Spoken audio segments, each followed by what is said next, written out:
예, 3년 전에 우리 이제 3년 텀으로 로마서를 우리가 지금 공부하게 되는데요.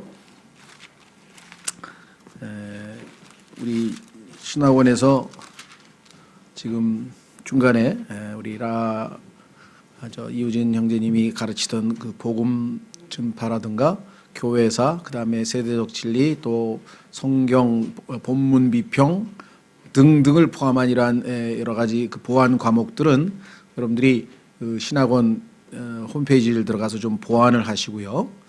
나머지 성경 과목은 이제 이 나영석 목사님을 통해서, 나영재님을 통해서 이제 조직 신학, 우리가 소위 말하면 수직적으로 테마별로, 그렇죠? 성경에서 제일 중요한 성경이란 무슨 죄인가, 성경론, 하나님은 누구신가, 신론, 지금 공부하고 있는 기독론, 그리스도는 누구신가, 또 성령님, 성령론, 그다음에 인간론, 그래서 구원론, 그리고 마귀론, 천사론, 교회론 등등등 이렇게 해서 주제별로 성경을 아주 잘 분석하는 그러한 이 기본 교리 공부가 첫째 시간이고요. 두 번째는 이제 성경 전체를 포괄적으로 보기 위해서 성경의 서론에 해당하는 창세기, 그다음에 본론에 해당하는 로마서, 그리고 결론에 해당하는 계시록, 이번 학기에 이렇게 공부한 다음에 그다음에는 이제 신구약 개론입니다. 구약 개론, 신약 개론 이렇게 해서 성경 단순히 그냥 내용보다는 전체적으로 성경의 66권이 어떤 목적으로, 또 어떤 위치에서, 또 어떤 역할을 하는 것인지를 우리가 좀 포괄적으로, 총괄적으로 공부하는 성경 전체를 한번 숲을 이 디테일하게 자세한 것을 살피기 전에 전체 숲을 한번 보는 그런 공부가 개론입니다. 늘 말씀드립니다만은 서울에 관광 와서 그냥 아무데나 막 여기저기 다니고 보면, 볼 때는 많이 본 것 같지만 나중에 가면 정리가 안 되지만, 와서 처음에 딱 지도를 펴고 정확하게 어디 내가 가는 곳이 역사적으로 또 지리적으로 현대에서의 갖는 이 의미가 무엇이고, 또 역사적 배경은 무엇이고, 이런 전체적인 걸 좀 알고, 그 다음부터 이제 오늘은 뭐 강북의 옛 조선시대의 도성이 있는 곳을 먼저 보고, 그 이후에 뭐 현대화된 뭐 강남을 보고, 뭐 이렇게 해서 전체를 보면 훨씬 더 남는 게 많이 있죠. 그런 의미에서 개론 공부는 성경 공부하시는 분들이 제일 좀 꺼려합니다. 재미가 없어요. 지루해요 좀. 그렇죠? 창세기는 무슨 목적으로 쓰였고, 내용은 1장은 뭐고 2장은 뭐고 전체가 어떻다, 이렇게 지도를 보는 게 그게 쉽지 않듯이 이 개론 공부도 쉽지는 않지만, 그래도 신학원에서는 전체적으로 개론 공부를 한번 해야, 그래야 여러분들이 성경을 읽을 때에도 로마서는 어떤, 성경 전체 66권 중에서 어떤 위치에 있다, 갈라디아서는 왜 하나님께서 쓰셨을까, 이런 것들에 대해서 뭔가 인식을 하고 성경을 읽어야지, 그 성경 읽고 그 내용을 나에게 바로 적용하는 것, 이건 물론 우리가 당연히 개개인의 삶에서 우리가 큐티도 하고 또 자기의 영적 적용을 하지만, 객관적으로 하나님께서 창세기부터 계시록까지의 하나님의 그 경륜의 전체적인 각도에서 봤을 때 성경 66권이 차지하는 어떤 위치라든가 기록 목적이라든가 하나님의 이런 것들을 우리가 한번 신학원을 통해서 공부해 보는 게 필요하겠다. 그래야 이제 다음에 여러분들이 살을 붙이기 위해서 뭐 우리 교회에서 해놓은 신구약 강론만 해도 뭐 66권 중에서 아마 거의 절반 이상은 해놨을 테니까, 중요한 거는 그런 거는 이제 자꾸 들으면서 살을 붙이면 될 것 같습니다. 그래서 다른 무엇보다도 로마서는 한 구절 한 구절을 강론하면서, 왜냐하면 이게 성경의 아주 이 핵심에 해당되거든요. 글쎄 여러분들은 여기 올 때 이번 학기에 뭐 한번 배워볼까, 뭐 어떤 마음으로 오셨는지 제가 잘 모르지만, 미국 국회 도서관이 아마 세계에서 책을 가장 많이 소장하고 있는 도서관으로 알려져 있는데, 약 2천만 권 책이 있는 걸로 알려져 있어요. 2천만 권. 그 2천만 권의 책 중에서 유일하게 단 한 권 하나님께서 인간에게 주신 The Book, 그 책, 그게 바로 바이블입니다. 물론 바이블이라고 하는 단어는 비블로스라고 하는 헬라어에서 나왔는데, 이건 복수예요. 책들. 왜냐하면 66권으로 돼 있어요. 그러나 이것도 하나님께서 한 분이시지만 세 분인 것처럼 성경은 66권이지만 한 권이거든요. 이게 통일성이 있게, 일관성이 있게 한 주제. 그래서 성경은 나에 대하여 증언하는 것이라고 예수님께서 말씀하셨잖아요. 그렇죠? 66권 전체가 다 예수 그리스도를 계시하기 위해서 나온 책입니다. 그러니까 그 2천만 권이 넘는 뭐 그거 이외에도 더 많겠지만은요. 그 어마어마한 책 중에서 유일하게 하나님께서 인간에게 주신 그 책이 성경인데 그 성경에서 가장 본질적이고 핵심적인 하나님의 복음, 가스펠 하면은 보통 사람들이 소위 말하면 좋은 소식이란 말을 씁니다. 그 좋은 소식이란 의미가 틀렸다는 건 아니에요. 좋은 소식 로마서 10장에 보면은 좋은 소식을 전하는 자들의 발이여 하면서 아름답도다 할 때 glad tidings라고 하는데 좋은 소식이란 말이 잘못된 건 아닌데요. 가스펠이라고 하는 단어 자체는 어원적으로 보면 킹제임스 성경에서는 God spell 스펠링 아시죠? 하나님이 말씀하신다 그런 뜻이에요. 그러니까 하나님께서 인간에게 말씀하시는 것 자체가 우리에게는 복된 소식이죠. 그렇죠? 그런 의미에서 가스펠이 단순히 그냥 우리가 굿뉴스로 이렇게만 생각하시는 것이 아니라 물론 당연히 우리에게는 굿뉴스죠.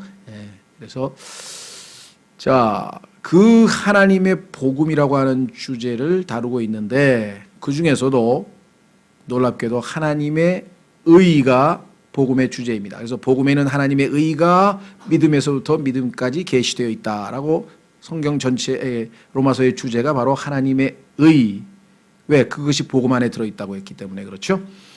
자, 그래서 성경에서 가장 중요한 핵심 부분을 우리가 손을 대고 있는 것입니다. 지금 성경의 심장에 해당되는 내용을 다루고 있기 때문에 2천만 권 중에서 가장 중요한 책을 공부하는데 그 책 66권 중에서도 단 하나의 여러분이 그리스도인으로서 익숙하게 잘 알고 있어야 될 책이 있다면 그것은 당연히 로마서라고 하는 거의 모든 사역자들이 이구동성으로 말하는 책이 바로 로마서라고 하는 책인데 그래서 여러분이 특히 신학원을 다니든 성경을 제대로 나는 한번 배워보겠다 하는 경우에는 기본적으로 로마서를 잘 공부를 해 두셔야 된다.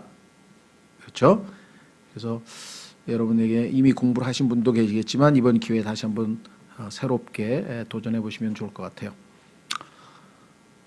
제 개인적으로 봐도 하여간 이 책이 상당히 하여간 저의 신앙생활에 있어서는 뭐 결정적인 역할을 했었습니다. 그래서 저는 하여간 81년 1월 1일 날 구원을 받았는데 81년 1월 12일 날부터 로마서를 1장서부터 16장까지 배웠어요.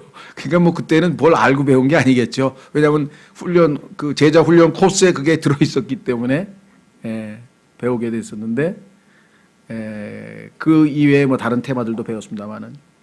근데 어쨌거나 하여간 그때 로마서를 한번 배웠고요.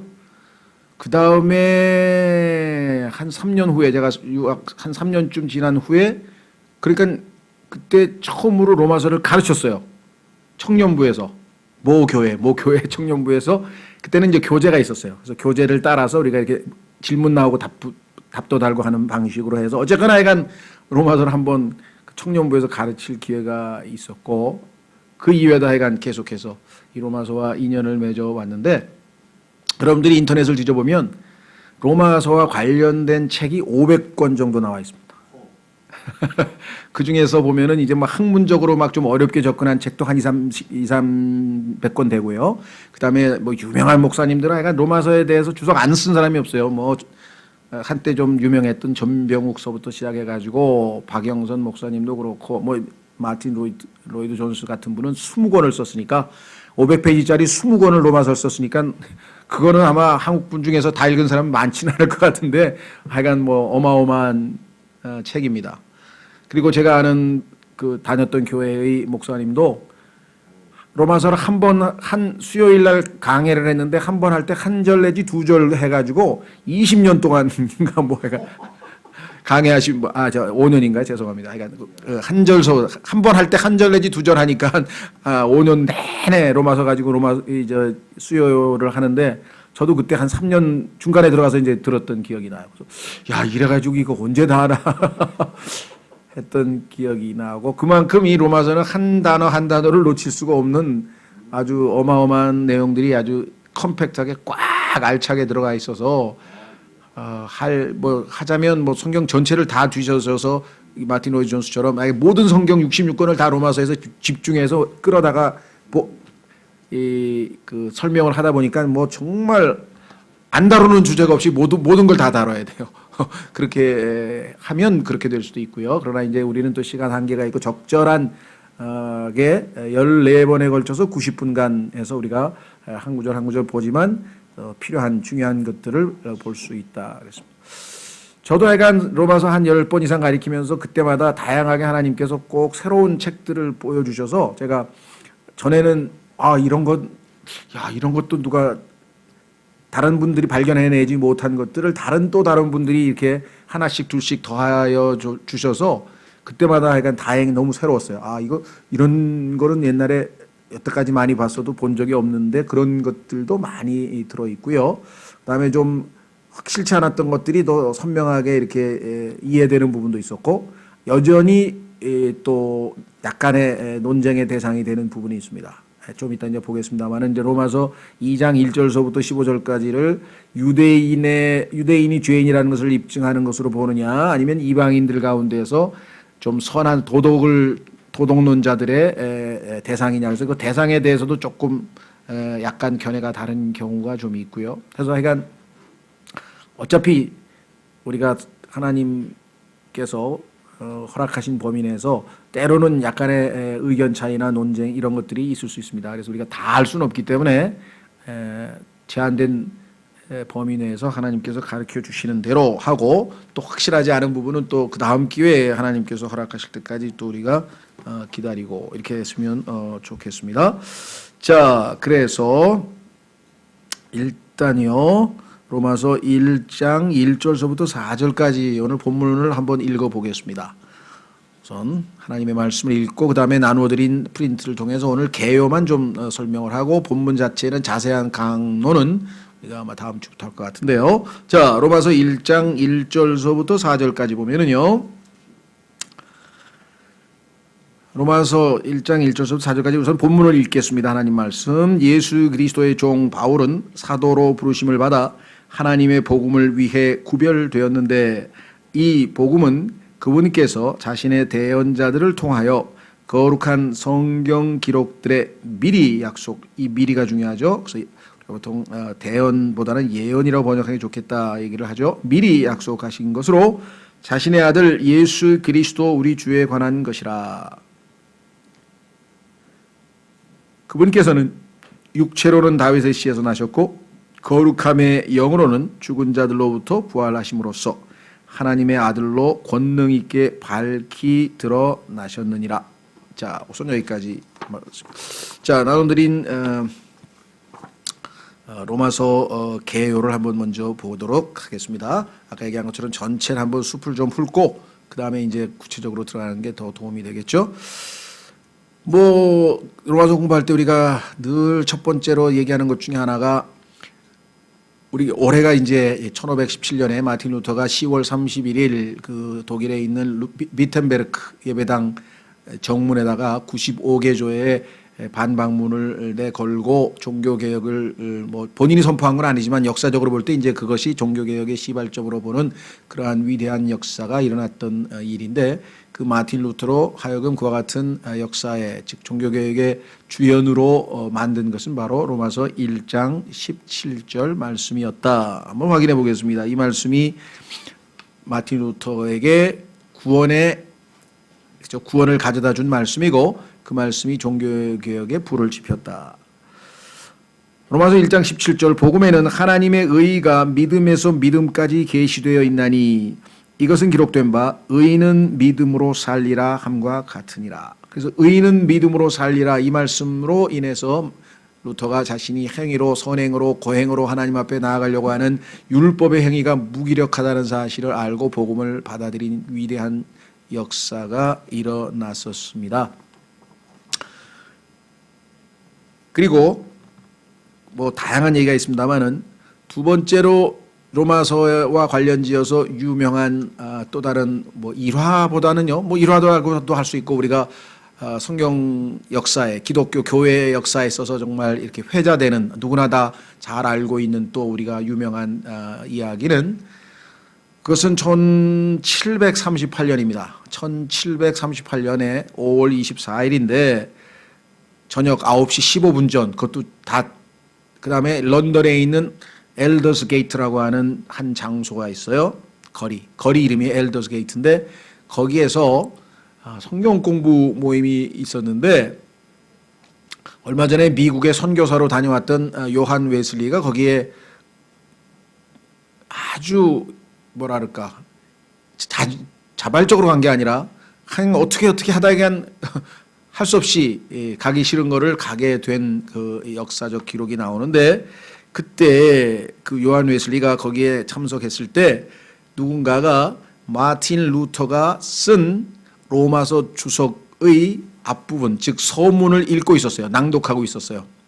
근데 그 서문을 듣는 순간에 회심의 체험을 하게 된 웨슬리가 나중에 그 웨슬리안 저널이라 해가지고 웨슬리가 일종의 선교 잡지, 신앙 잡지를 하나 만들어서 거기에 아주 알려진 유명한 잡지인데 거기에 자기의 회심의 체험담을 거기다 뭐라고 했는고 하니 그 말씀을 듣는 순간 나는 내 마음이 이상하게 뜨거워져 오는 것을 느끼게 되었다. 그 순간 내가 오직 그리스도만을 나의 구원을 위한 조건으로 신뢰하고 있다라는 것을 확신했고 내 마음에 이제 율법의 죄와 사망의 율법으로부터 내가 구원받게 되고 내 죄가 다 제거되었다고 하는 확신이 주어졌다. 뭐 이런 유명한 간증이 남겨져 있어요. 그래서 아주 그 이후에 요한 웨슬리는 역사가들에 의해서 사도 바울 이후로 최고의 이벤젤리스트, 복음 전도자로 평가받는 사람인데 그렇게 위대한 쓰임을 받았습니다. 놀라운 사실은 그 몇 달 전에 이 미국에 선교사로 갔다가 돌아왔어요. 웨슬리가. 그런데 그 자기의 선교 잡지에다가 뭐라고 썼는가 하니 나는 미국의 인디안들을 회심시키기 위해서 미국을 갔었으나 나는 누가 회심시킬 것인가. 그 회심도 안 한 상태에서 선교사로 갔다 왔는데 그렇죠. 그 유명한 이야기가 있죠. 배에서 이렇게 막 파도가 치고 해서 막 배가 난파되기 직전에 자기는 막 불안해가지고서 이제 막 두려움에 있는데 저 지하 밑에서 구원받은 메노나이트라고 하는 그 성경대로 믿는 그리스도인들이 앉아서 찬송을 부르면서 전혀 요동치 않고 있었던 것을 보면서 자신의 그 구원받지 못한 상태에 대해서 인지했었다. 뭐 이런 이야기도 나오고요. 하여간 많은 이야기가 있는데 로마서와 관련지어서 하여간 이 두 이야기가 뭐 어딜 가든지 회자되니까 여러분들도 알아두시고 또 우리에게도 큰 은혜가 되죠. 하나님께서 이 로마서를 통해서 역사의 반전, 인류 역사에서 가장 위대한 반전, 바로 이 종교개혁을 통해서 믿음으로 의롭게 되고 오직 성경, 오직 은혜, 오직 믿음이라고 하는 이 위대한 역사의 반전이 바로 이 로마서로부터 출발이 됐다. 하나님 말씀으로부터 출발됐다는 것이고요. 두 번째는 이 웨슬리는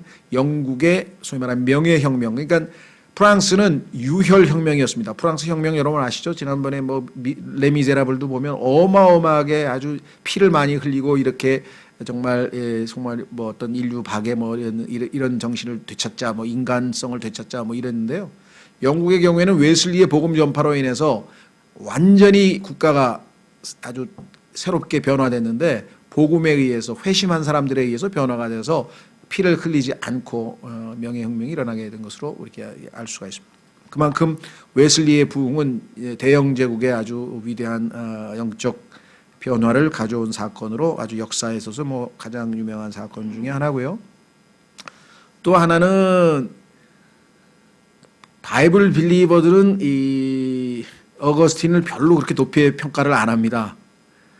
이 어거스틴이라고 하는 사람이 결국은 로마 가톨릭 교회의 체계를 만든 사람이고 특히나 그 사람이 쓰신 신국, The City of God, 하나님의 도성이라고도 번역하고 신국이라고도 번역하는 책이 있는데 그 책은 구약적으로 이 지상에 예수님 없이 하늘의 왕국, 즉 천국을 세우겠다라고 하는 그런 것이고 그것을 뒤이어 제네바에다가 그 당시는 이제 로마를 그렇게 만들려고 시도했고요. 그 다음에 뒤이어 칼빈이 제네바를 지상의 천국으로, 예수님이 없는데, 그러니까 하나님의 왕국, 영적인 왕국과 지상 왕국을 혼동을 해가지고 지상에다가 기독교의 국가를 만들어서 직접 목사가 통치하는 그런 아주 비성경적인 일이 벌어지게 되는데, 어거스틴을 본받아서 그런 아주 교리적으로 너무나 빗나간 것들이 많기 때문에 우리로서는 굉장히 좀 평가를 절하하지만, 그러나 또 본받을 만한 점이 많이 있습니다. 어거스틴의 그 유명한 회심, 자기가 어머니 모니카의 그 기도를 통해서 그 당시에 있었던 이상한 우상 숭배, 다른 종교들에 빠져 있고 그다음에 방탕한 생활을 하다가 이제 변화돼서 그 회심했던 인간으로서의 어떤 그 변화, 아주 잘못된 인간이 예수 그리스도를 만나게 되는 극적인 회심과 관련돼서는 상당히 감동스러운 내용들이 많이 들어 있습니다. 그러니까 그냥 싸잡아서 다 뭐 잘못했던 건 아니고, 그분이 그리스도인이 된 다음에 로마 카톨릭의 교리적 체계를 잡아서 소위 말하면 교리적으로는 너무나 많이 이제 우리가 볼 때는 빗나갔지만요, 그것을 이제 이 계승 발전한 개신교에서는 최고의 루터나 뭐 특히 칼빈의 아주 그냥 선조처럼 여기는 그런 사람이 바로 유명한 어거스틴인데요.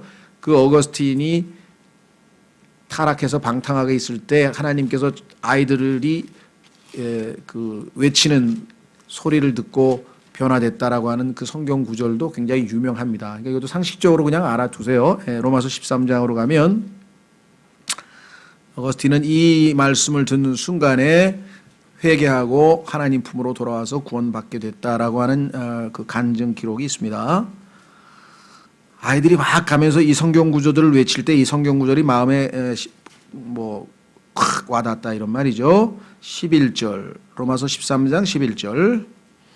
또 때를 알거니와 지금이 우리가 잠에서 깨어야 할 바로 그때이니 이는 지금 우리의 구원이 우리가 믿었을 때보다 더 가까이 있기 때문이라. 밤이 많이 지나고, 특히 12절 13절인데요. 밤이 많이 지나고 낮이 가까이 왔으니 그러므로 우리가 어둠의 행위를 벗어버리고 빛의 갑옷을 입자. 낮에 하듯이 우리가 정직하게 걸으며 흥청거리거나 술 취하지 말고 침실을 더럽히거나 방탕하지 말며 다투거나 시기하지 말자. 오직 너희는 주 예수 그리스도로 옷 입고 육신의 정욕을 채우기 위해 육신에게 기회를 주지 말라. 그래서 이 12, 13절이 마음에 확 와닿아서 자신의 모습을 너무나 정나하게 하나님 말씀이 비추어줬다. 뭐 이런 간증들이 있습니다. 그래서 어디든 로마서 이렇게 방송 설교를 듣든 어디 가서 로마서 강의를 듣든 간에 이런 얘기들은 앞부분에 좀 서론에 주로 많이 나오는 이야기니까 여러분들이 그냥 참조로 알아두시고요. 이 마틴 루터와 웨슬리를 하나님께서 이 로마서를 통해서 구원시키신 것은 뭐 정말 너무나 제가 볼 때는 합당하신 것 같아요. 로마서야말로 믿는 모든 자들에게 구원을 주시는 하나님의 능력인 복음을 다루고 있다. 이렇게 우리 성경에서 말씀했죠. 자, 그러면 로마서 개요로 한번 가보겠습니다. 전체 숲을 한번 여러분들이 머리에 잘 그려두시면 좋을 것 같아요. 자,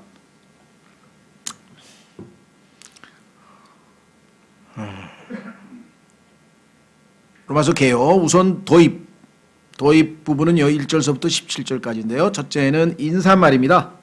인사말. 자기소개죠. 왜냐하면 이 로마에 있는 사람들은 바울을 잘 몰라요. 물론 뒤에 아는 사람 몇 명에게 인사를 하긴 하지만 거의 대부분은 잘 모르는 사람이기 때문에 자신이 누구인지 또 왜 이런 편지를 쓸 수 있는 자격이 있는지, 하나님이 자신을 이제 사도로 불렀다는 얘기부터 시작해서 자신이 누구인지를 일단 먼저 소개하고 있습니다. 그래서 이 옛 편지의 형식은요, 우리나라는 맨 끝에다가 누구누구 올림하고 이름이 맨 뒤로 가지만 서양에서는 편지에서는 항상 기록자, 편지에 쓰는 사람이 제 이름이 첫 번째에 나와요. 폴. 이렇게 해서 바울은, 근데 우리는 이제 뭐 뒤로 가지만 영어나 그 보면은 제일 먼저가 바울이 기록자의 이름부터 나오죠. 예. 그래서 폴 이렇게 했습니다. 자, 그래서 자기 소개를 했고요.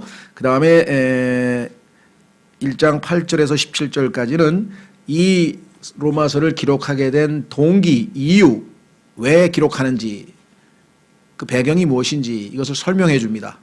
내가 이러이러한 이유로 로마서를 쓰게 됐다. 등등등 이렇게. 자, 정말 뭐 논리적으로 아주 잘 출발했죠.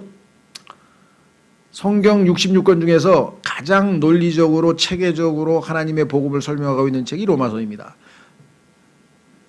특히 사도 바울의 서신서 중에서 로마서가 첫 번째 서신이 될 수밖에 없는 것은 기록 순서대로가 아니라 편집상, 왜냐 하나님께서 배치하실 때 로마서가 초속이나 마찬가지예요. 그래 나머지가 세워질 수밖에 없어요. 다른 서신서들은 그 교회나 그 당시의 교회들의 영적 상황에 맞는 무슨 문제가 발생하면 해결책을 제시한다든가 그 필요한 권면을 한다든가 이렇게 되어 있는데, 로마서는 그런 게 없이 처음부터 하나님의 복음이 어떤 것인지 아예 아주 이 서론 본론 결론으로 해서 아주 완전한 논문을 하나 오늘날로 치면 쓴 셈입니다. 그래서 조금 어렵죠, 아무래도. 예. 자, 그래서 특히 16, 17절은 주제가 나와 있습니다. 하나님의 복음. 주제가 뭐냐? 하나님의 복음인데 더 들어가면 하나님의 의다. 하나님의 의. 복음에는 하나님의 의가 계시되어 있다. 이렇게 했습니다. 자, 그래서 도입 부분이 마무리되면서 두 번째로 가면 복음의 첫 출발은 뭐냐? 영어 성경에는 의미가 있어요. 그래서 뭐냐면 하나님의 진노. 우리말로는 그 안 돼요. 근데 영어는 복음을 시작하는데 복된 소식인데 좋은 소식이라 그랬는데 하나님의 진노가 먼저 나옵니다. 왜냐?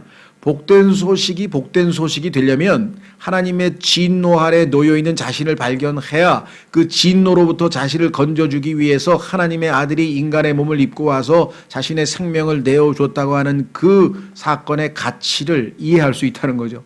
그런데 하나님의 진노 아래 자신이 놓여 있다는 사실을 모르면 그 가치를 알 수가 없기 때문에, 그렇죠? 그래서 하나님께서는 하나님의 진노로부터 복음을 시작한다. 역설적이죠. 복된 소식인데 뭐냐? 우리 자신의 모습부터. 에베소서 2장에 보면은 우리는 본래 진노의 자녀였었는데 라고 써있죠. 이 땅에 태어나면서 모든 인간은 다 하나님의 진노의 대상이었는데, 그렇습니다. 그래서 하나님의 진노가 하늘로부터 나타났다로부터 시작해서 복음이 시작이 되는데, 결국은 죄에 대해서, 그렇죠? 왜 하나님이 진노하시느냐? 이 땅이 죄로 물들었기 때문에 온 땅이 다 저주하에 놓여 있고 인간은 죄로 물들어 있고, 그래서 하나님 보시기에는 진노할 수밖에 없는 상황에 놓여 있다. 그렇습니다. 그래서 이 땅에 가장 필요한 것은 뭐냐? 그 하나님의 진노를 풀기 위해서는 의가 필요하다. 의. 하나님은 의로우신 분이기 때문에 의롭지 않은 상태에 있는 그 누구와도 교제할 수 없고 의롭지 않은 자들과는 같이 할 수가 없으신 분이다 이 말이죠. 그렇기 때문에 죄에 대해서 왜 이렇게 1장 18절부터 3장 20절까지 아주 논리 정연하게 체계적으로 아주 막 정난하게 죄목을 그냥 막 수십 개씩 열거하면서 왜 인간의 그 추악한 모습들을 다 들춰내 놓았을까? 그것은 우리의 모습을 보고 우리가 죄인이라는 것을 알고, 아, 나에게는 의가 필요하구나. 나에게는 구원이 필요하구나. 내가 구원받지 못하면 이 죄의 싹슨 사망, 하나님의 영원한 사망의 형벌을 받을 수밖에 없는 존재구나 라고 하는 것을 알기 위해서는 죄에 대한 정확한 인식이 필요하다. 그래서 너무나 아주 정말 이 논리정연하게 왜 죄인일 수밖에 없느냐. 그래서 처음에는 당시 로마 제국에 있었던 그 이방인들의 죄의 모습서부터 쫙 설명하고요. 또 역사적으로 보면 창세기 3장에서부터 시작해서 가인, 그 다음에 에녹 등등 역사가 쭉 가서 림롯에 이르기까지 인류 역사에서 어떻게 하나님으로부터 한 걸음 한 걸음 멀어져서 하나님께서 창세기 11장에서 그들을 완전히 이제 흐트러 놓고 심판하실 수밖에 없었는지, 그 역사적인 과정도 포함해서 하여간 인간의 상태를, 죄 안에 놓여 있는 상태를 정난하게 보여준다. 자, 그래서 첫째는 죄 아래 있는 이방인, 죄 아래 있는 유대인, 죄 아래 있는 온 세상. 보통 이렇게 제일 많이 하는데요. 죄 아래 있는 유대인 중에서 2장 1절서부터 16절까지를 16절에 가면 이제 이방인이라 유대인이란 말이 처음 나와요. 17절에 그러니까 16절까지는 이방인들의 죄를 설명하는 것이다. 이렇게 주장하는 사람이 있고요. 그 다음에 여기는 죄에 대한 설명보다는 죄의 결과인 심판에 대해서 하나님은 어떤 원칙에 의해서 심판하시는지 그 심판과 관련지어서 설명하는 내용이다. 이렇게 주장하시는 분들도 계십니다. 그래서 그 2장에는 심판의 세 가지 원칙을 우리가 하나님께서 계시해 주셨다. 이렇게 볼 수가 있어요. 그래서 일단은 2장에 대해서는 약간의 견해 차이가 있다. 어쨌거나 이건 하나님께서는 논리정연하게 죄에 대해서 계시를 하고 있는 것은 분명한 것 같습니다. 자, 특히나 3장 9절서부터 20절까지는 결론적으로 유대인, 이방인 다 하나님 앞에 정죄의 대상이라고 하는 것을 더 이상 누구도 부인할 수 없을 정도로 적나라하게 다 수긍하고 받아들일 수 있을 정도로 설명을 잘 해놓았어요. 그래서 결론은 이제 인간은 하나님 앞에 그 어떠한 육체도 율법의 행위로는 하나님 앞에 의롭게 될 수가 없다 라고 하는 결론이 바로 3장 20절에 나오죠. 한번 보십시오. 3장 20절에 보면 여기까지 보면 이제 절망입니다. 절망. 인간에게는 아무런 소망이 없구나. 왜? 그 어떤 육체도 그 어떤 선행을 가지고도 하나님 앞에는 의롭다함을 얻을 수 없다 그랬으니 뭐 인간에게는 더 이상의 희망은 없는 거죠. 자, 20절. 그러므로 율법의 행위로는 어떤 육체도 그분의 눈앞에서 의롭게 될 수 없나니 율법으로는 죄를 알게 되느니라. 유대인들은 율법, 그 다음에 이방인들은 양심인데요. 양심은 이방인들의 마음에 기록된 율법이라고 정의가 내려져 있어요. 로마서 2장에 보면. 그러니까 기록, 즉 돌판과 책에 기록된 율법은 우리가 일반적으로 유대인의 율법이라고 그러고 인간의 양심의 마음에 기록된 율법은 양심이라고 그래요. 그래서 유대인, 이방인들은 책이 없어. 책도 없고 십계명도 없지만 그래도 그 내용은 다 인간의 마음에 기록이 되어 있기 때문에 마음에 기록된 율법인 양심을 통해서 하나님께 우리가 죄를 지었다는 사실을 다 알게 된다. 이런 말이죠. 자, 그래서 이제 여기까지가 이제 절망인데 그러나 여기서 이제 역전이 되죠. 그래서 킹제임스 성경에는 정확하게 but 그러나라고 하는 단어가 들어가 있는데 이 개역 성경을 포함해서 이런 성경에 보면은 그러나다 빼고 이제는 뭐 이렇게 해서 그러나가 빠지면 대비가 안 되잖아요. 대조를 시키려면은 그러나 희망이 있다 이게 그러나 이것을 세상 사람들은 역전이라 그래요. 인생 역전. 이 문법적으로 그러나라고 하는 이 but이라고 하는 접속사를 접속사라고 역전이 되잖아요. 내용이 반전이 되잖아요. 뒤바뀌잖아요. 그래서 접속사라고 하는데 여기서 이제 그야말로 역전, 인생의 역전이 일어나죠. 그것은 뭐냐? 그러나 이제는 율법 밖에 있는 하나님의 의, 율법 안에 있는 의는 인간의 노력으로는 쟁취를 할 수가 없어. 그런데 하나님께서 율법 밖에다가 without 바깥에 율법 이외에 어떤 성경은 율법 이외라고 번역을 했는데요. 뭐 의역할 수도 있습니다. 그러나 문자적으로 하면 율법 안에 있는 게 아니라 율법 바깥에 율법 밖에 있는 하나님의 의 곧 율법과 대언자들이 증언한 의. 그런데 그 율법에 보면은 율법 밖에 하나님이 준비하신 의가 있다고 했는데 그것은 뭐냐? 예수 그리스도의 믿음으로 말미암아 믿는 자에게 주어지는 의. 그래서 이 의가 어떻게 우리에게 주어질 수 있는지 그 방법이 오직 믿음뿐이다. 그런데 그 믿음은 우리의 믿음이 아니고 그리스도의 믿음을 우리가 선물로 받을 때 가능하다. 이렇게 되어 있어요. 요 킹제임스 성경의 22절에 그것은 곧 예수 그리스도의 믿음. 킹제임스 성경에만 이렇게 되어 있고요. 다른 모든 성경은 그것은 곧 예수 그리스도를 믿음으로 이렇게 되어 있어요. 어마어마한 차이가 있습니다. 믿음의 출처가 예수 그리스도께서 우리에게 주시는 그 믿음이냐 아니면 우리가 태어날 때 인간에게 다 믿음을 주셨죠. 그래서 여러분들 자라면서 엄마 말도 믿고 버스 운전수 아저씨가 이거 타면 니네 집에 가 그러면 타고 가고 택시 아저씨한테 어디로 가주세요 그러면 다 가는 거 다 믿고 타죠. 그죠? 시장 가서도 다 물건 살 때 다 믿고 사는 거 아니에요. 그러니까 그것은 인간에게 하나님께서 누구에게나 다 나누어 진 믿음의 분량이 있어요. 그 우리의 믿음 말고, 그렇죠? 그 믿음이 아니라 예수 그리스도의 말씀, 즉 하나님의 말씀을 believe, 믿을 때 그 순간에 예수님께서 우리에게 제공하시는 faith, 그것을 그리스도의 믿음이라.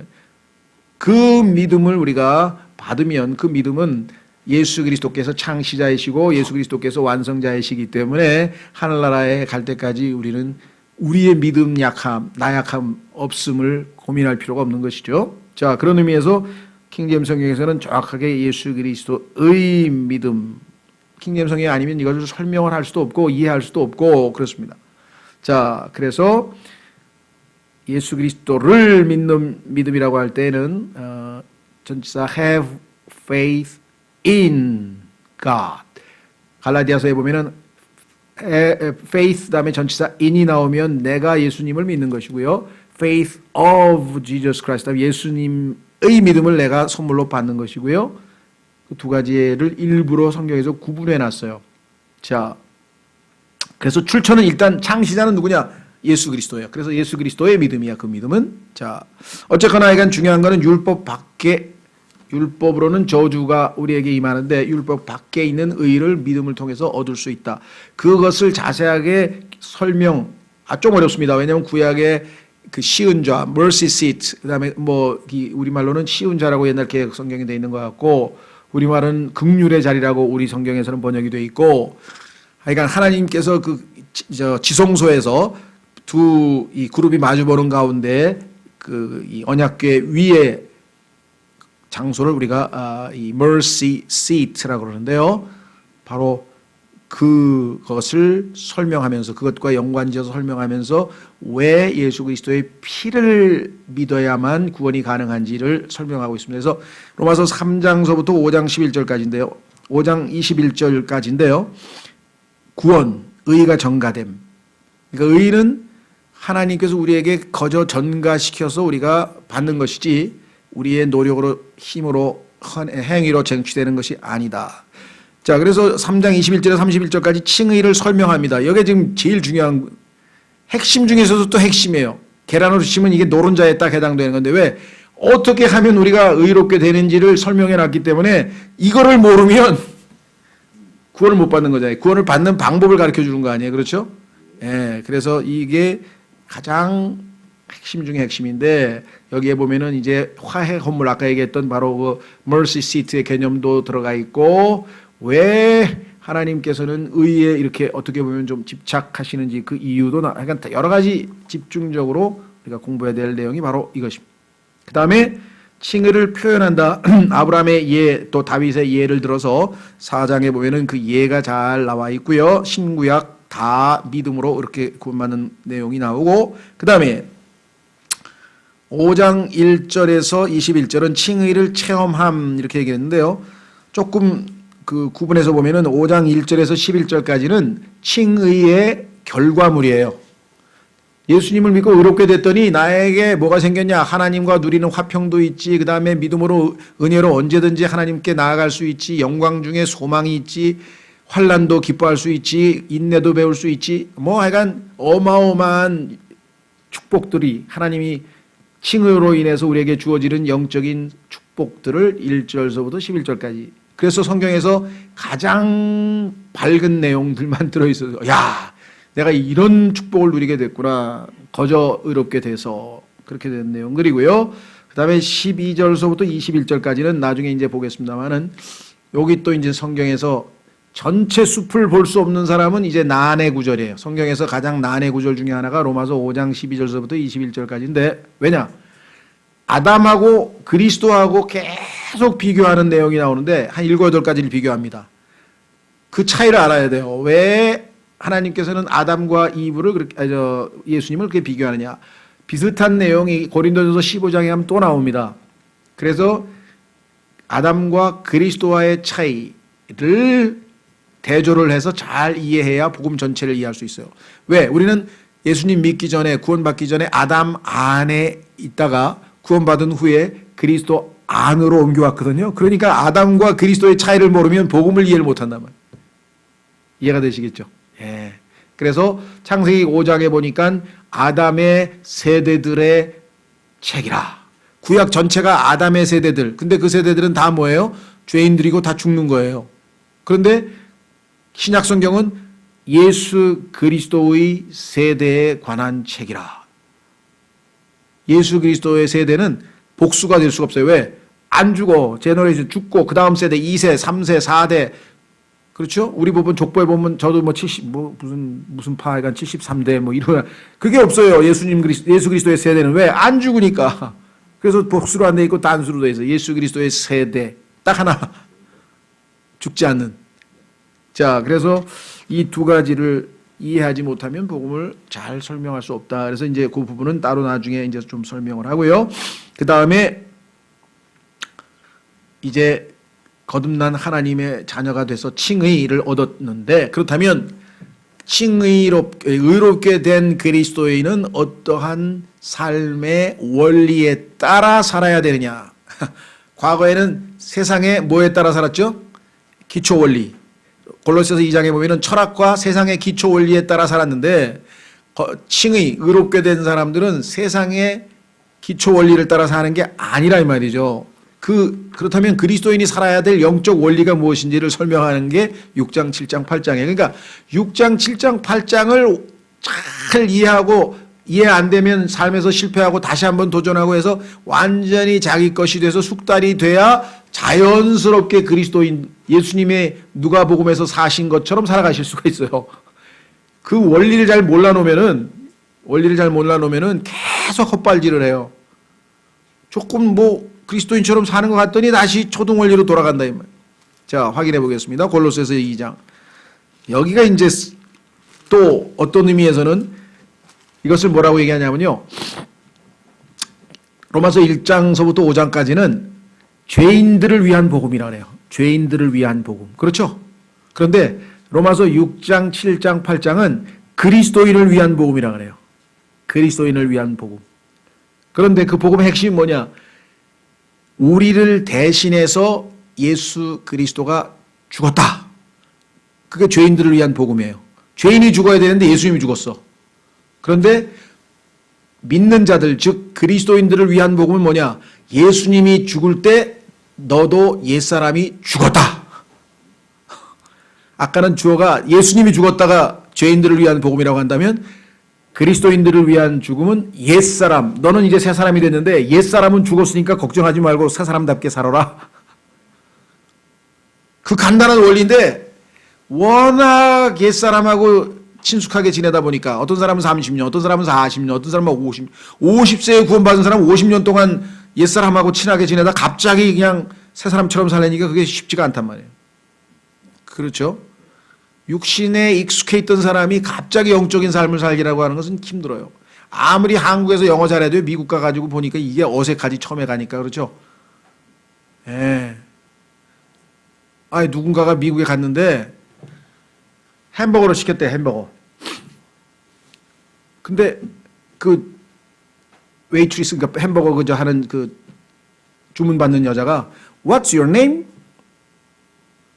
그래서 아니 왜 내 이름을 왜 물어봐? 내 이름을 왜 물어봐? 그래가지고 내가 잘못 들었나? 워낙 미국식 발음이어서 못 알아들었나? 그래가지고 한 3번 그랬대요. 그래가지고 결국은 이제 넘어왔어. 조금 있다 보니까 이름 부르는 거야. 제임스 씨 햄버거 받아가세요. 그 다음에 무슨 뭐 주디 햄버거 받아가는데 자기 이름을 안 썼잖아. 이름을 말해줘야지 거기다가 누구 거라고 써주는데. 이게 문화적 차이예요. 우리는 그렇게 아니잖아요. 몇 번 뭐 나왔어요 하고 하든지 하여간 우리는 이름까지 밝히질 않는데 그 사람들은 당신이 주문한 사람이 누군지를 써놔서 그 음식이 나오면 그 이름을 불러주는 거예요. 누구시 오세요 받아가세요. 그래가지고 야 이거 아무리 한국에서 뭐 해도요 미국 가면 일단 모든 게 다 낯설어요. 거듭났어도요 영적인 생활은 모든 게 다 낯설다고 처음에 가면 이게 그렇죠. 예, 그래서 이게 쉬운 게 아니에요. 굉장히 많은 훈련이 필요한데 그냥 예수 믿고 구원받아서 그래 나는 하늘나라만 가면 돼 이제 그러면 하나님의 뜻은 여기서 우리를 육신적인 삶이 아니라 옛사람을 죽게 하고 새 사람으로 살아서 예수 그리스도를 나타내고 보여주고 사람들에게 예수님을 자랑하고 아 정말 예수님이 저런 분이시구나 하고 우리가 하나님을 대신해서 예수님을 사람들에게 드러내기 위해서 여기서 사는데 자기 자신 육신을 그대로 드러내면서 하늘나라만 가는 거야 나중에. 그러니까 하나님 보시기에 아무짝에도 쓸모가 없는 거예요. 그래서 중간에 그런 사람은 괜히 생고생하지 말고 그냥 일찍 와라 그래 일찍 데려가 버렸잖아요. 그런 사람도 많이 있잖아요. 그죠? 왜? 아니 하나님의 의도하고는 다른 방식으로 계속 산다. 이해가 되시겠어요? 자, 그래서 이 원리, 초등 원리, 이제 세상적 원리가 자 아마 골로새서 가보십시오. 여기 세상의 초등 원리란 말을 썼는데요. 세상의 초등 원리가 아니라 우리는 영적인 원리를 배워야 돼. 영적인 원리를. 그게 골로새서 2장 뭐라고 되어 있는 거 아니요? 8절. 골로새서 2장 8절. 어떤 사람이 철학과 헛된 속임수로 너희를 노략하지 못하도록 조심하라. 그것들은 사람들의 전통과 세상의 유치한 원리들을 따르는 것이요 그리스도를 따르는 것이 아니니라. 그리스도를 따르려면 그리스도처럼 성령에 의해서 살아야 되는데 그렇죠. 예수님은 성령님에 의해서 왜? 하나님께서 예수님께 성령을 without measure 한량 없이 부어주셨다고 성경에 써 있어요. 한번 보세요. 요한복음. 우리도 한량 없이 예수님만큼은 아니더라도 엄청나게 부어주셨는데 우리는 예수님 스타일로 안 사네. 이게 문제예요. 성령의 지배를 못 받고 있어요. 지금 로마서 3장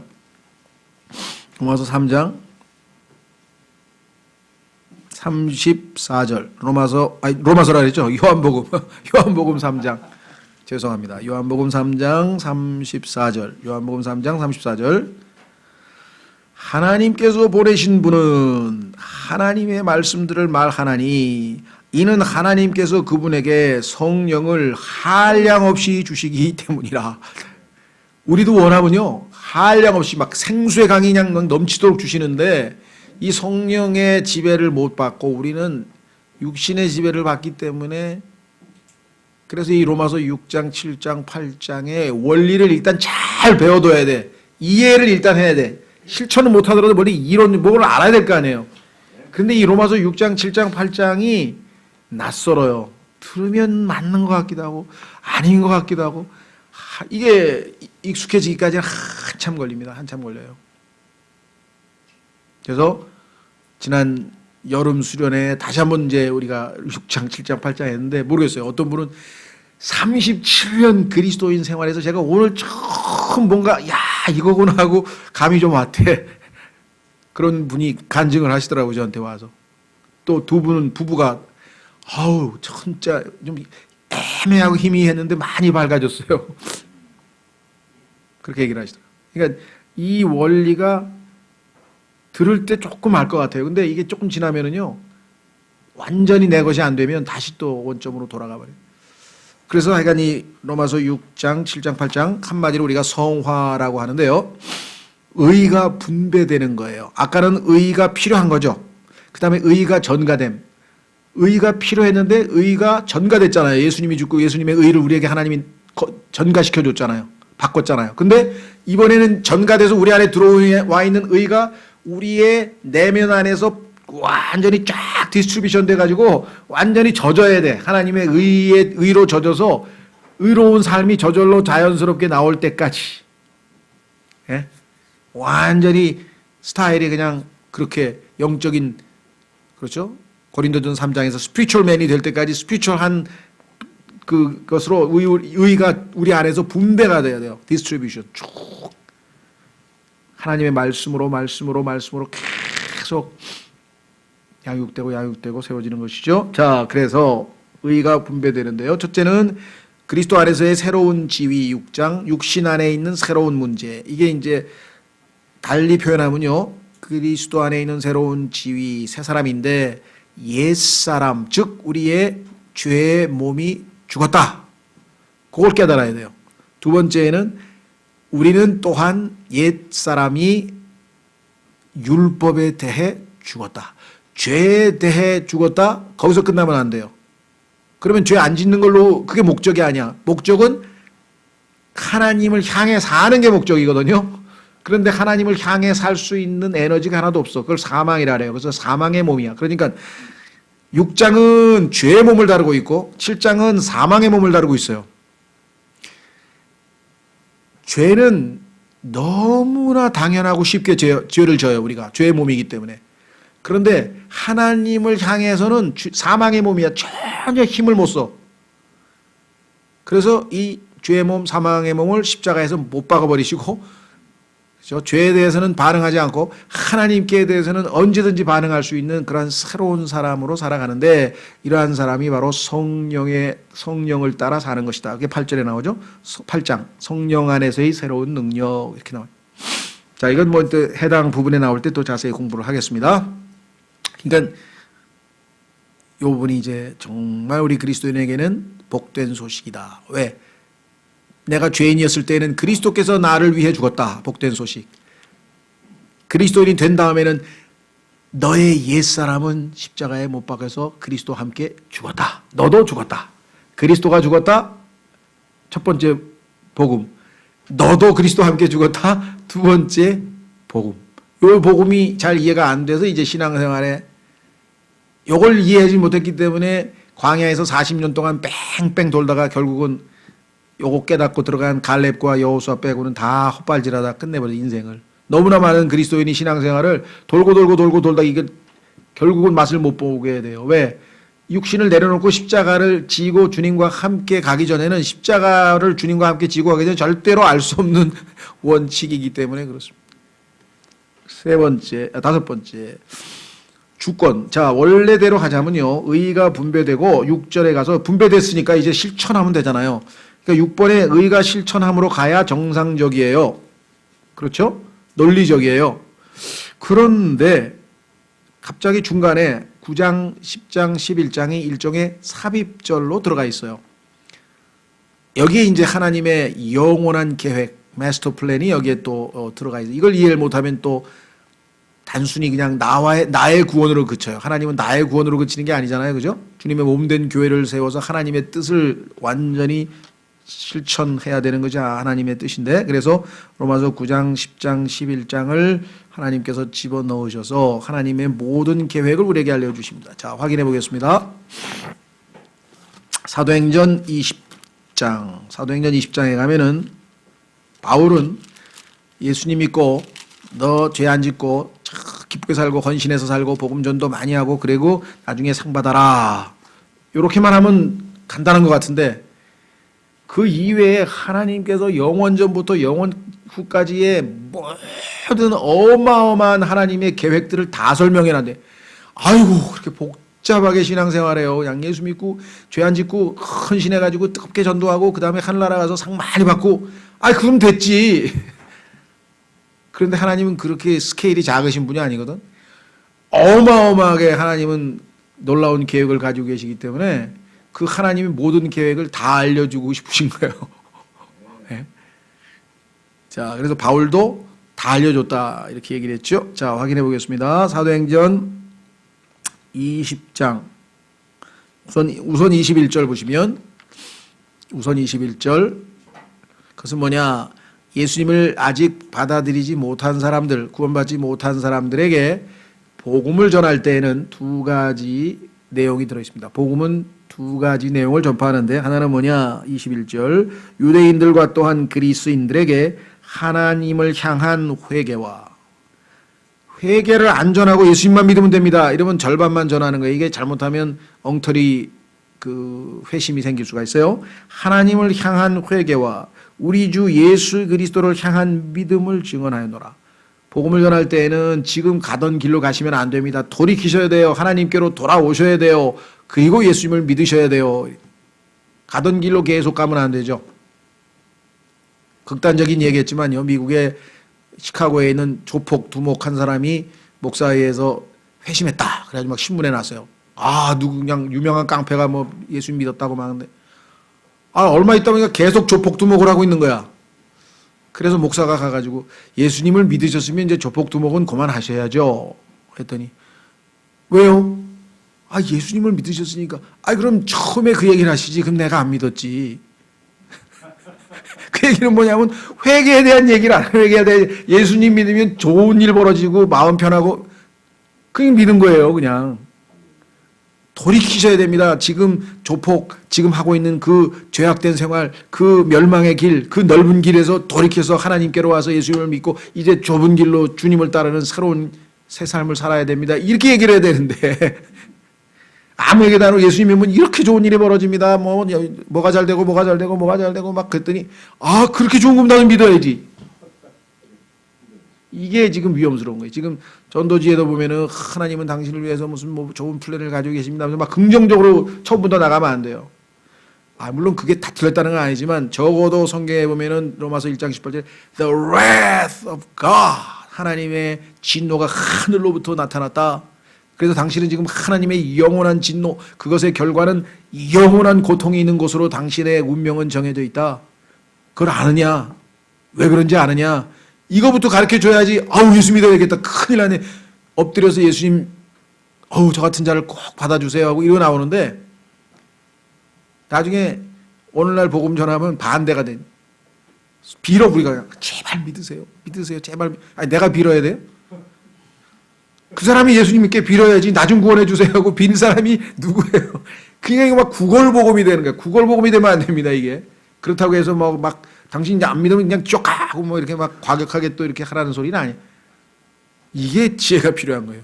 그렇죠? 지옥 가라는 말을 하긴 해야죠. 지옥 갑니다는 알려는 줘야 되지만 그게 적절하게 그들에게 떨어지지 않으면, 진리를 사랑으로 말하지 않으면 그것은 상처로 남지 복음으로 인해서 생명이 태동될 수는 또 없어요. 그러니까 복음을 정확하게 전했는데 그 안에 사랑의 영이 빠지면 작동을 안 해. 이게 생명, 인격 대 인격이고 생명을 다루는 것이기 때문에 정보만 가지고 되는 일이 아니라 이 말이에요. 이게 사업은 되죠, 정보가. 그런데 이거는 생명이기 때문에 정말 저 사람이 저렇게 나한테 싫은 소리를 하면서까지 나를 사랑하는구나가 느껴지면 그 순간 기분 나빠도 나중에 뭔가 생각을 해볼 여지가 있지만 우리가 태도가 정말 그 사랑을 보여주느냐, 그건 하나님 앞에 여러분이 스스로 물어봐야죠, 정직하게. 자, 그래서 하나님의 여기 나와 있죠. 27절로 갑니다. 그 두 가지를 전해야 되고요. 그걸 받아들여서 이제 구원을 받은 사람은 부지런히 모든 걸 다 가르쳐 줘야 돼요. 사도행전 20장 27절. 사도행전 20장 27절. 이는 내가 지금까지 회피하지 아니하고 하나님의 모든 계획을 너희에게 밝히 말하였기 때문이라. 창세기 이전부터 하나님께서는 창세기 1장 1절 이전서부터 엄청나게 많은 계획을 가지고 계셨는데 그거부터 시작해서 영원 후까지, 영원 전부터 영원 후까지 하나님의 모든 계획을 다 가르쳐줬다, 남김없이. 그게 여러분이 평생 해야 될 일이거든요. 야, 나 세대적 진리도 배우고, 이 정도면 나도 성경 많이 배웠네. 그거 갖고는 어림도 없어요. 영원토록 배워도 안 끝나는 게 하나님의 진리이기 때문에. 자, 그래서 다시 돌아옵니다. 그러면 그 중에서도 이제 하나님께서 왜 하필이면 이스라엘. 자, 여러분도 그런 얘기 들었죠? 저도 가끔 듣습니다. 친구들이 무지해서 그렇죠. 야, 너 한국 사람이냐 이스라엘 사람이냐? 예수장이한테 그런 얘기를 많이. 왜? 밤낮 이스라엘의 하나님, 뭐 이스라엘, 뭐 네 입에서는 왜 한국이 안 나오고 이스라엘이 나오냐? 그렇죠. 우리 입에서 이스라엘에 대한 얘기가 자주 나오다 보니까 사람들이 보기에는 너 코리안이냐 이스라엘 사람이냐 그런 얘기를 종종 해요.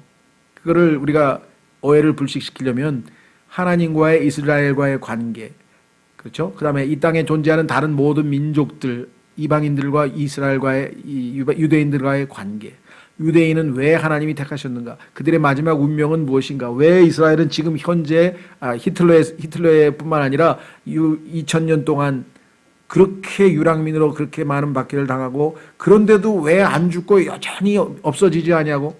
수백 개의 민족들이 다 역사에서 사라졌는데 멸망당해서 이건 여전히 아직도 이렇게 버팅기고 있는지, 이런 모든 것들은 다 하나님과 관계가 있어서 일어나는 일이기 때문에 이거를 잘 공부해서 알려줘야 되는데 이게 또 쉬운 일이 아니에요.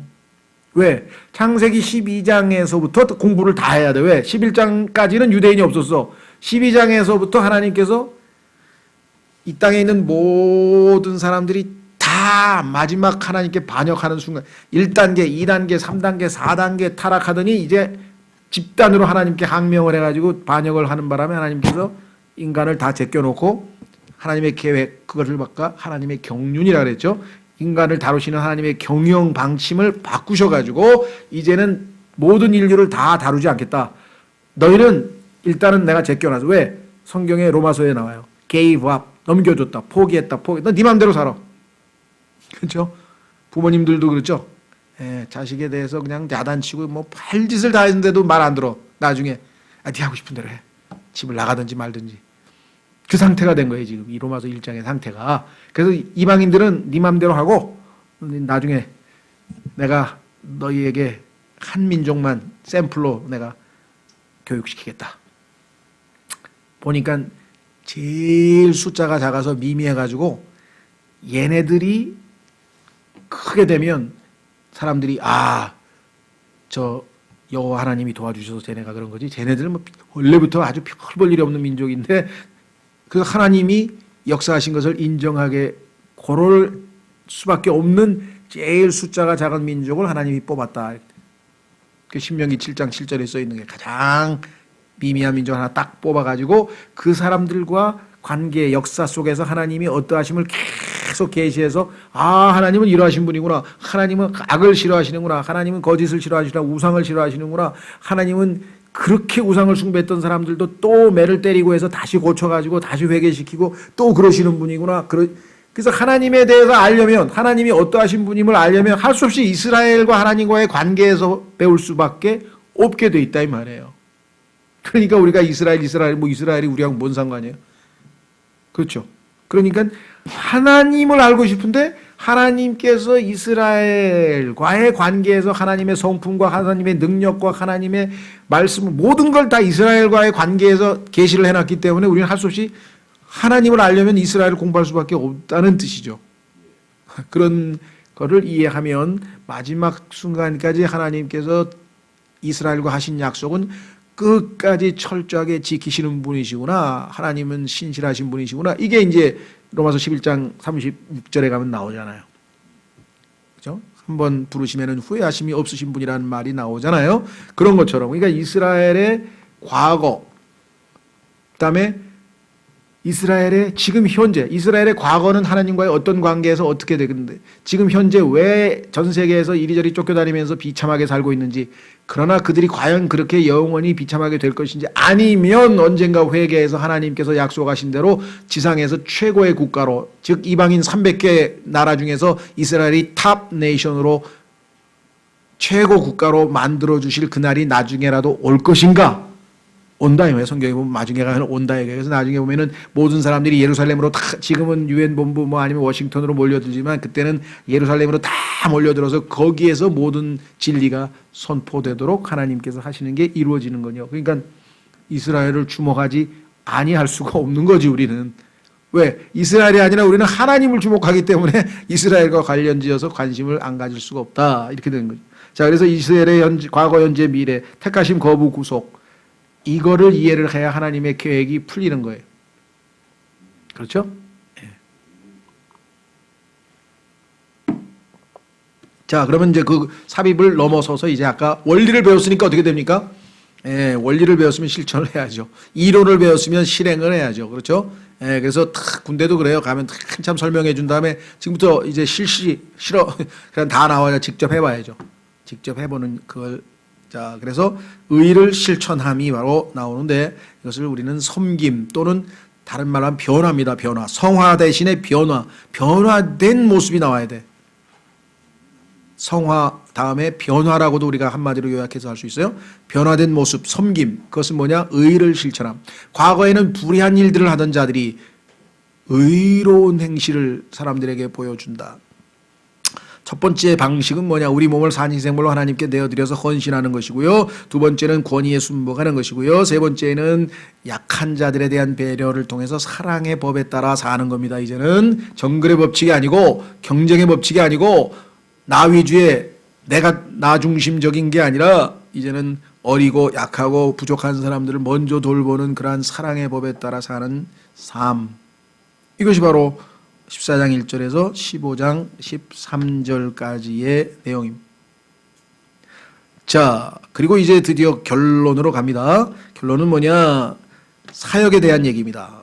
자신의 미래 사역에 대한, 바울이 이제 어떻게 사역을 할 것인지에 대한 얘기, 그 다음에 사역의 미래에 대한 구상, 그 다음에 사역의 동역자들.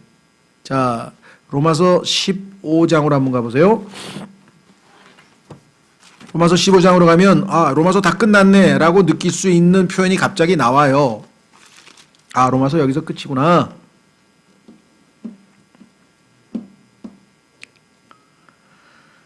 사셨습니까? 예.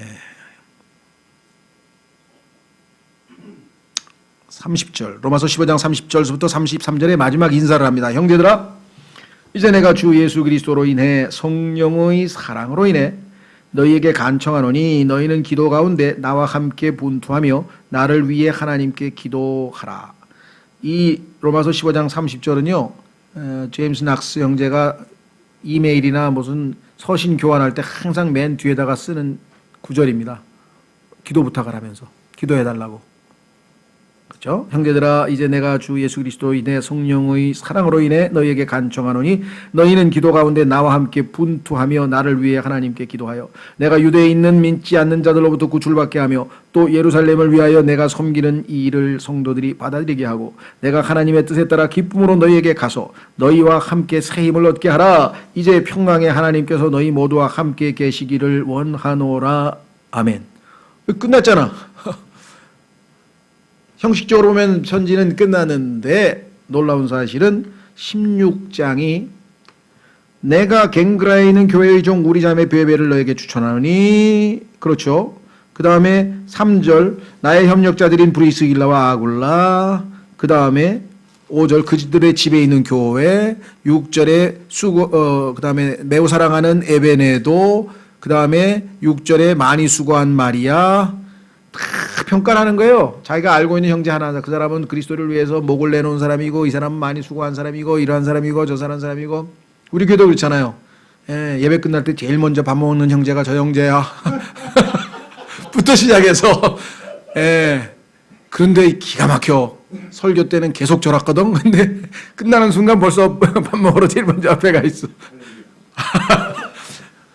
왜냐면 기억을 다 하는 거예요. 형제들 다 해가지고 뭐는 어떻게 했고 뭐는데, 이게 로마서를 제대로 배운 사람은요, 사랑의 실제 삶에서의 실천이 나온다는 얘기예요. 근데 저는 이 하나님께서 왜 로마서 16장을 썼는지 이해를 못 하겠어요. 그래서 안 읽고 넘어간 적이 많아요. 왜 뭐 어때 인사해라. 아니 뭐 그걸 내가 뭐 인사하면 되지 뭐 그러고 넘어갔는데, 이게 그러니까 제가 성숙이 안 됐다는 얘기. 여기서 감동을 받아야 돼. 야, 바울은 어떻게 이 한 지체에 대해서 다 기억하고, 이 사람은 뭐 수고하고, 이 사람은 뭐 나에게 뭐 목을 내주고, 이 사람은 뭐 주를 위해서 뭐 헌신하고. 어떻게 그 형제들 한 사람 한 사람 이렇게 다 기억하면서 그걸 다 안부를 일일이 물었느냐 이 말이에요. 그러니까 로마서 16장은 사실은 바울이 로마서 1장 1서부터 15장까지를 충분히 실천에 옮기는, 그러니까 말만의 신앙이 아니라 자신이 실제로 그러한 삶을 살고 있음을 입증하는 그런 증거장이라고도 할 수 있어요. 그죠? 그러니까 로마서 16장 읽을 때 제일 부끄러워. 정말 그 바쁘고 힘든 그 여정 중에서 이렇게 한 사람 한 사람 지체들을 다 기억하고 그들의 특징까지 다 알잖아요. 그렇죠? 그래서 우리는 마지막 인사말이 한 번 더 끝에 24절에서 27절에 들어갑니다. 이게 이제 로마서 전체의 개요거든요. 자, 넘기세요.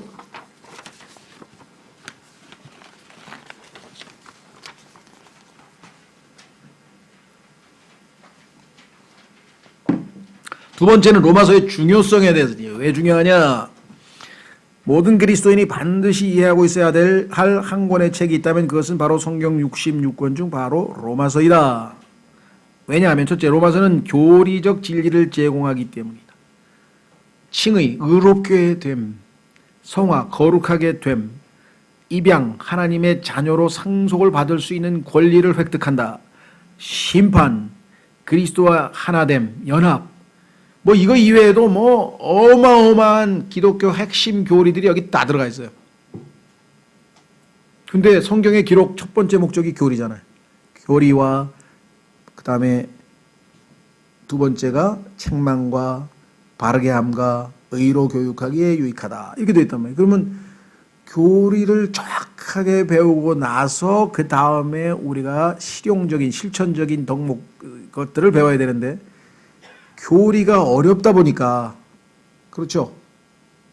이게 그냥 그 건너뛰면 나중에 기초가 흔들려 가지고 이게 다 흐물흐물해진다.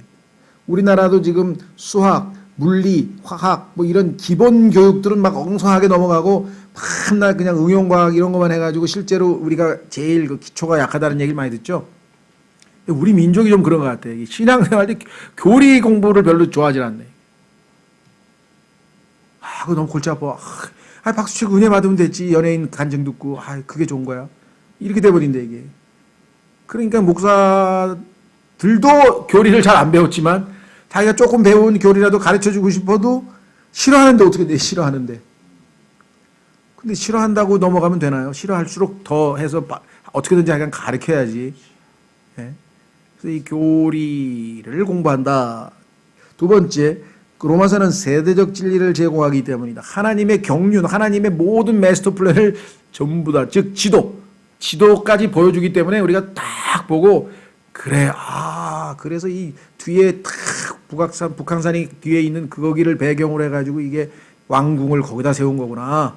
그리고 앞으로 쫙 튀어 있고 앞에 남산이 이게 그래서 뭐 하면서 뭔가 이해를 하듯이 로마서도 하나님의 경륜 가운데에서 하나님께서 왜 예수님이 이스라엘 민족 즉 유대인으로 왜 태어나야 되느냐, 예수님이 그게 우연이 아니고 철저하게 하나님의 계산에 의해서 계획에 의한 것이구나 서부터 시작해서 하나다. 얼마나 정말 이 세대적 진리를 공부하는 거는요, 이 맛을 알면 그 세대적 진리 책 한 권 읽어가면서도 뭐 어마어마하게 하나님에 대해서 스케일과 하나님의 계획과 이런 것들을 알아가는 기쁨이 엄청나죠. 자, 이로써 하나님의 영원한 계획 안에서 이스라엘과 교회의 관계가 계시된다. 세 번째, 로마서는 단지 이론으로 끝나는 게 아니다. 이게 실제적 진리를 제공하기 때문이다. 우리는 로마서에서 그리스도인이 어떻게 육신에 대해 승리하는지, 그리스도인들 간에 어떻게 대해야 하는지, 그리스도인과 정보의 관계를 어떻게 하든지, 즉 원리와 실천에 대해서, 특히 로마서 6장, 7장, 8장에서 그리스도인의 생활 원리를 정확하게 제시를 했는데 여기서 잘 극복해서 이해되고 소화되어야 우리는, 근데 여기서 보통 평균 한 10년 정도만 빙빙 돌아도 그건 아주 짧은 거고요. 어떤 분들은 돌다가 지쳐가지고 포기해버린 사람도 많아요. 워치만 니 같은 경우도 한 6, 7년, 그건 또 워낙 영적으로 뛰어난 사람이니까 아마 6, 7년밖에 안 걸린 모양인데요. 계속 로마서 6장으로 갔다가 7장으로 갔다가 8장으로 못 넘어가고 다시 돌아오고 계속 반복을 하니까 나중에 하나님 앞에 가서 하나님, 이 문제를 해결하기까지는 제가 이제 다음부터는 설교를 못 하겠습니다. 내 양심이 괴로워가지고. 그렇잖아요. 자기도 방방 도는데 이거 저도 마찬가지죠. 열심히 설교해놓고 자기는 또 여기에 빙빙 겉돌고 있으면은 그 정도로 많은 사람들에게 그 아주 쉽지 않은 것이거든요. 네.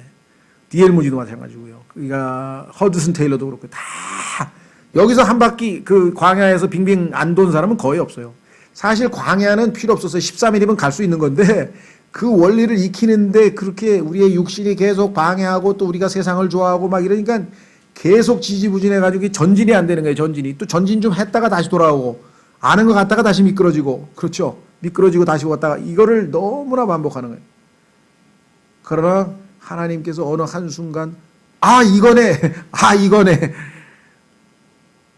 일종의 뭐 표현이 하여간 영적인 어떤 그런 순간이 있어요. 근데 그때까지는 끝까지 하나님께 매달려야 돼. 중도에 포기해버리면은 그렇죠. 하나님께서는 그에게 그러한 특권을 주실 수가 없어요. 자, 그래서 교리, 특히 원리를 우리가 잘 배우고 그 다음에 실천을 해야 된다. 실천부터 하게 되면 나중에 가서 다시 또 기본이 흔들리기 때문에 다시 집이 무너집니다. 모래성 쌓듯이. 자, 그 다음에 세 번째 성경에서 로마서의 위치를 알아야 돼요. 로마서는 신약 성경의 첫째 서신으로, 즉 신약 교회의 교리서입니다. 그 중에서도 기초 교리, 디모데후서 3장 16절과 신약 성경의 서신을 비교해 보면 다음과 같은 결론을 낼 수 있다. 자, 디모데후서 3장 16절에 보면 뭐라고 되어 있냐? 모든 성경은 하나님의 영감으로 주어진 것인데, 자, 첫째는 교리라 그랬죠. 둘째는 책망이라 그랬죠. 셋째는 바로잡음이라 그랬죠. 넷째는 의로 훈육함이라고 되어 있어요. 목적이. 그런데 거기에 해당되는 교리서가 바로 위대한 교리서가 로마서고, 고린도 전서 후서는 교리대로 살지 않아서 엉망진창의 모습을 보였죠. 책망받고, 갈라디아서는 왜 시작은 성령으로 시작했는데 육신으로 완전해지려고 하느냐, 율법주의로 다시 빠져서 속박에 빠진 자들을 바로잡아주고 있고, 넷째 에베소서부터 시작해서 나머지 모든 교리들은 실제적인 의로운 삶, 거룩한 삶의 모습을 보입니다.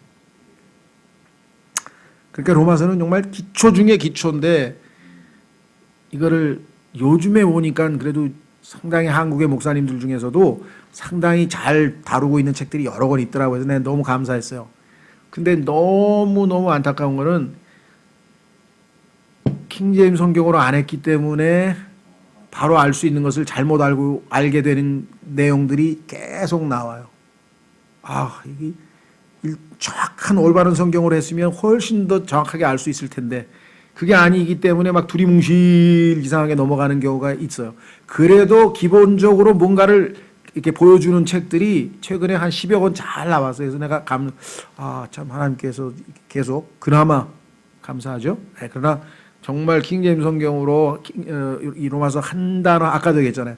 그리스도를 믿는 거하고 그리스도의 믿음하고는 완전히 딴 얘기잖아요. 이런 거는 킹제임스 성경 이외에는 얻을 수가 없어요. 그죠? 정말 참 특별한 우리가 복을 누리고 있는데요. 자, 그래서 마지막 이제 주제가 뭐냐, 주제. 핵심으로 이 내용 뭘 다루고 있느냐. 로마서의 기본 주제는 하나님의 의입니다. 여기서 조심하셔야 돼요. 그리스도인들 중에서 복음 하면은 하나님의 사랑부터 떠오르는 분이 있어요. 복된 소식의 근저에는 하나님이 사랑이라고 하는 속성이 작용했죠. 하나님이 긍휼이 많으시고 하나님이 사랑이 많으시니까 죄인들을 어떻게든지 구원해야 되겠다고 하는 그 내적인 동기는 사랑이고 동기는 긍휼이지만, 그러나 복음의 실제적인 본질과 내용은 하나님의 의다 이거예요. 하나님의 의 앞에 불의한 자들을 어떻게 의롭게 할 것인가. 하나님의 고민은 불의한 자들을 어떻게 하면 의롭게 해줄 것인가. 방법이 없어. 딱 하나. 하나님께서 인간의 몸을 입고 가서 그들의 죄값을 대신 치르고, 그래서 하나님의 의가 충족되는 거예요. 하나님의 의는, 불의는 반드시 벌받는 게 하나님의 의예요. 그런데 인간이 의를 받으면 하나님의 영원한 정죄와 심판에서 기회가 전혀 없어. 이들에게 기회를 주려면 그 누군가 의로운 자가 대신 이들을 대속해야 돼. 그럴 자격이 있는 분이 온 인간 중에 아무도 없어. 그래서 하나님께서 아들에게 네가 가보겠느냐.